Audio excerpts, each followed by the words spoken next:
Chapter 26, The Big Beats. We all have a martial arts adventure, a story, but we often don't get as juicy or as deep with it as we should.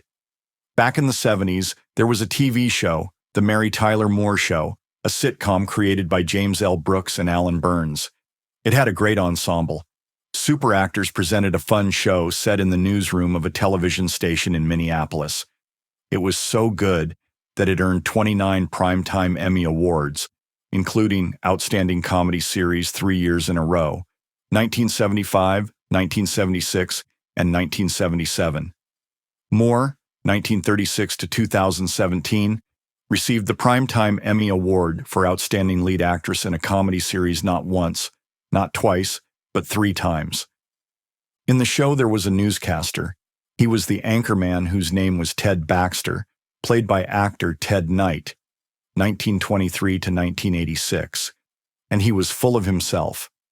Those of you who remember the show, you'll recall it, but for those who don't, let us share something with you.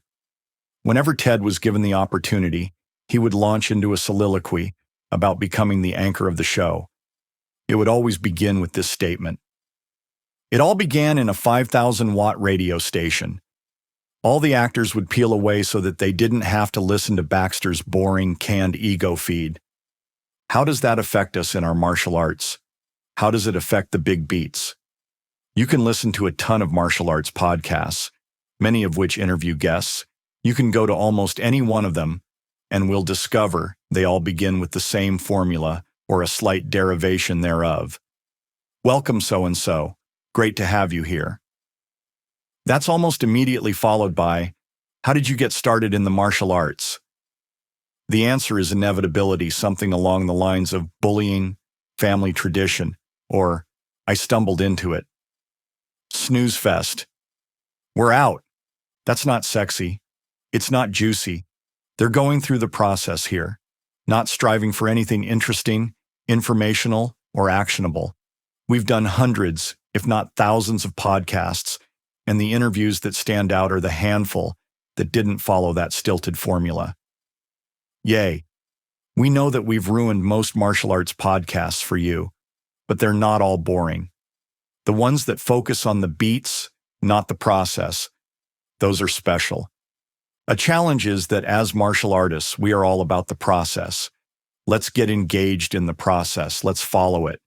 What's the next step? What do I need to do? How do I approach this? It is incremental.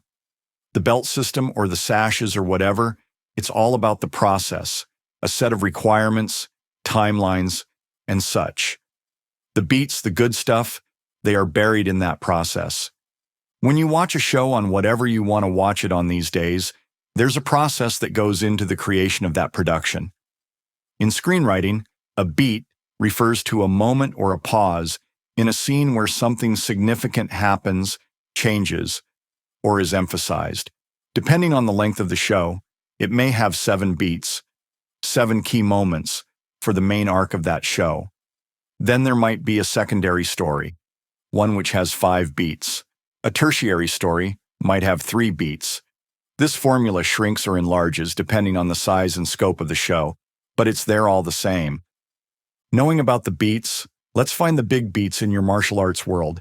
Instead of reading a resume live on the air, here are a couple of beats you might want to consider. First, when was the moment that your instructor made it clear that you had potential? How did that feel? How did it work in your world? What did it do for you? The second beat, when were your martial arts lost? It could have been because your instructor moved away, or the dojo was sold, or you moved, you got injured, or family or job priorities sucked up your time. Who knows? There are a million stories out there, but virtually everyone had to set aside their studies for some period of time, and that can be a learning moment for others.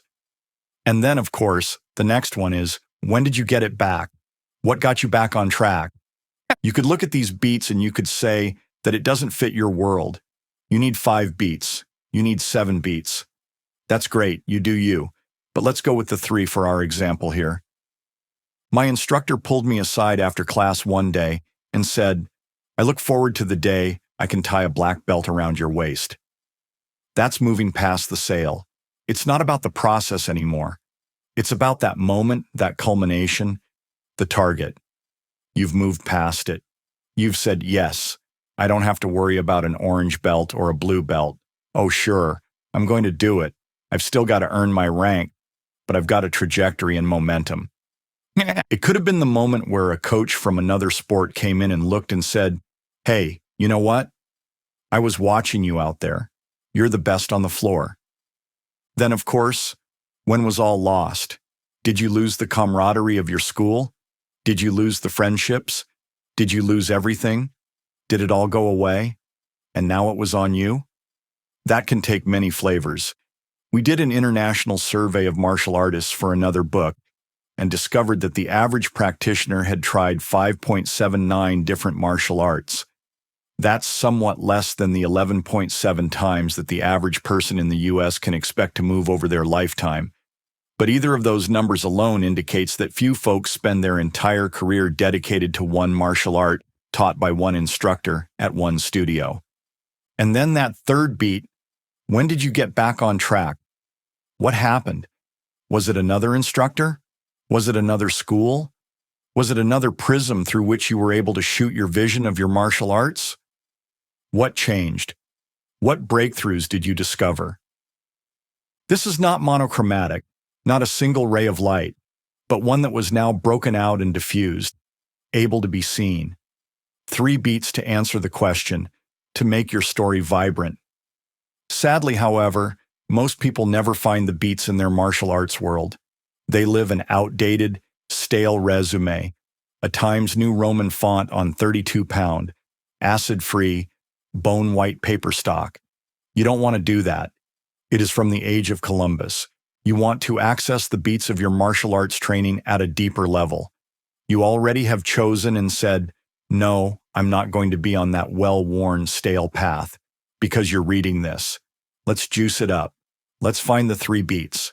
And like we said, if you want an adventure, you hit 5, you hit 7, whatever works for you. Reviewed through that lens, your big beats, you'll surprised at how much your life is like a great adventure movie. You're not that insensible, narcissistic news anchor whose journey started in a 5,000-watt radio station. With but a little introspection, you will see your path, where you came from and where you're heading, with a newfound clarity. Takeaways: move beyond the process and focus on the significant moments that shape your martial arts journey. Identify key beats, such as recognizing your potential, facing setbacks, and finding a new path, and in doing so, gain new perspective and clarity about your future. Don't settle for a stale resume-like narrative. Infuse your martial arts story with vibrancy and adventure. Quotes: success is not final. Failure is not fatal. It is the courage to continue that counts. Unknown, often misattributed to Sir Winston Churchill. You should make it a habit of putting your all into every little thing you do. Koichi Tohei. For, after all, everyone who wishes to gain true knowledge must climb the hill difficulty alone, and since there is no royal road to the summit, I must zigzag it in my own way. Helen Keller.